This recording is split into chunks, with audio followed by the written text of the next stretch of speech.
Bonjour à tous, bienvenue sur Mathessa, ma chaîne de maths pour dédramatiser. Au programme aujourd'hui une leçon très technique pour les élèves de terminale spécialité, exercice sur intersection de deux plans. Nous sommes bien évidemment dans le chapitre de terminale spécialité qui traite d'orthogonalité dans l'espace. Je vous insère comme d'habitude le lien vers la playlist du chapitre afin que vous puissiez vérifier vos acquis et vos connaissances. Connaissez-vous par exemple l'équation cartésienne d'un plan? Savez-vous également utiliser le produit scalaire? On a donc aujourd'hui, et c'est très important, deux exercices préparés pour vous. Naturellement, on va traiter avec des équations cartésiennes de plan. C'est la raison pour laquelle l'espace est rapporté à un rond, un repère orthonormal direct, que j'ai appelé OIJK. Si vous vous sentez suffisamment à l'aise, bien comme d'habitude, je vous propose de mettre la vidéo en pause, tenter de résoudre ces deux exercices préparés pour vous, et on se retrouve évidemment juste après pour la correction. Allez, un brouillon à crayon, et c'est parti! Donc exercice numéro 1, on a donc la donnée de deux plans, le premier s'appelle P, le deuxième s'appelle Q, et il faut étudier la position relative de deux plans. Évidemment, il n'y a pas 50 solutions, les deux plans sont donc soit parallèles, soit sécants. Et pour s'éviter des calculs fastidieux, il suffit en fait d'exhiber les vecteurs normaux à chacun des deux plans et d'observer leur collinéarité. Le vecteur normal dans une équation cartésienne de plans, c'est ABC. Je vous insère évidemment le lien vers la vidéo qui traite de ce point. On a donc ici que NP vaut 2, moins 1, 3, et NQ vaut moins 4, 2 et moins 6. Alors qu'est-ce qui se passe ici? Eh bien, lorsque vous observez, vous avez ici des coordonnées qui sont proportionnelles. Ça veut donc dire finalement qu'on a NQ qui vaut moins 2 fois NP. En d'autres termes, les plans P et Q sont parallèles.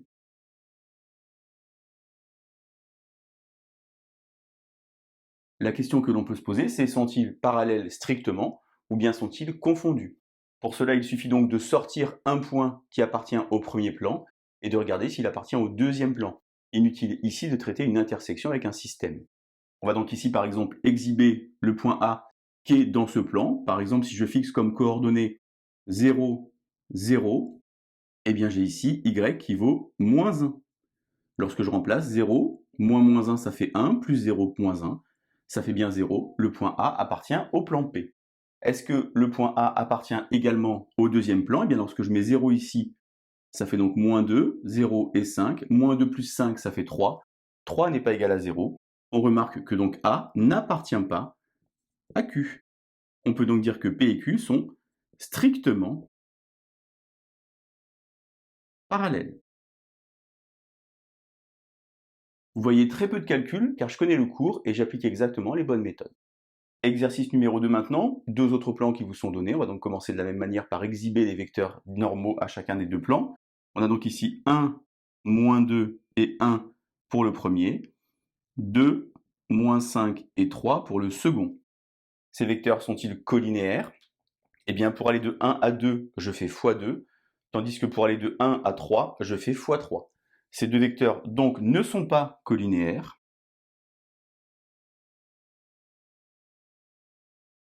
P et Q ont donc une intersection, et l'intersection de deux plans de l'espace, eh bien ça porte un nom, ça s'appelle une droite.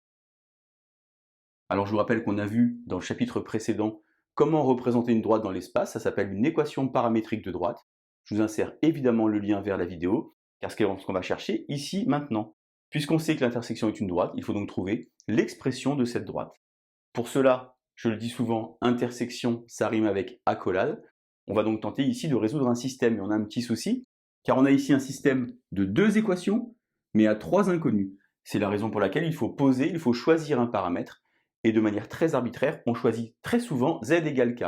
J'ai mis un attention là-bas qui est très important, car si par hasard le vecteur directeur de cette droite a pour troisième coordonnée 0, eh bien vous allez vous retrouver en difficulté, car vous allez avoir un problème puisque z ne peut pas être égal à k si votre troisième coordonnée de vecteur est nulle, auquel cas il faut le revenir et poser par exemple x égale k et recommencer le travail. Donc ici z égale k, on va donc l'écrire bien proprement. Je vais donc isoler, je vais donc avoir ici 1 moins k et ici moins 3k. J'ai donc ici un système de deux équations à deux inconnus. Les inconnus sont x et y, et k est ici un paramètre. Alors qu'est-ce que je vais faire? Eh bien vous connaissez tous ça.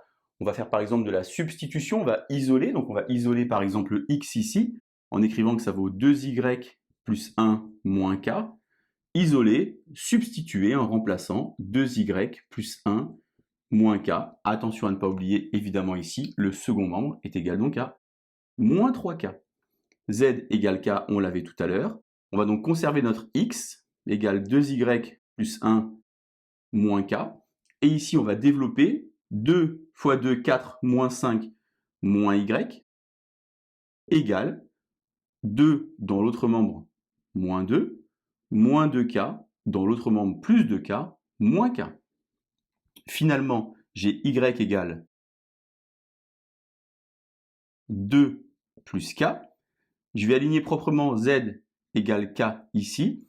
Et maintenant, il suffit donc de remplacer l'expression de y dans la première ligne pour trouver alors la valeur de x.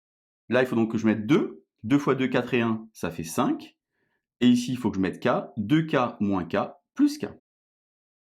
J'ai donc trouvé ici, et c'est très important, un système d'équations paramétriques de droite qui corrobore ce que j'avais dit tout à l'heure, à savoir que les deux plans étaient séquents en une droite. Finalement, P inter Q, c'est une droite qui passe par le point A et qui est dirigée par le vecteur U. Je peux exhiber ici les coordonnées du point A, 5, 2, 0, et exhiber les coordonnées d'un vecteur ici, 1, 1, 1. Mais voyez, là, petite erreur que de nombreux élèves commettent. Ici, on avait un vecteur n pour les plans, mais pour la droite, il ne s'agit pas d'un vecteur n, mais d'un vecteur u qui dirige la droite. On a donc DAU, A et U, A un point de la droite et U un vecteur directeur. Voilà donc exercice sur intersection de deux plans. Vous voyez, c'est très technique. N'oubliez pas d'exhiber toujours les vecteurs normaux à chacun des deux plans pour vérifier finalement que ces deux plans sont parallèles ou bien séquents. Allez, je vous laisse vous entraîner et je vous dis à bientôt sur Mathessa. Bonne journée!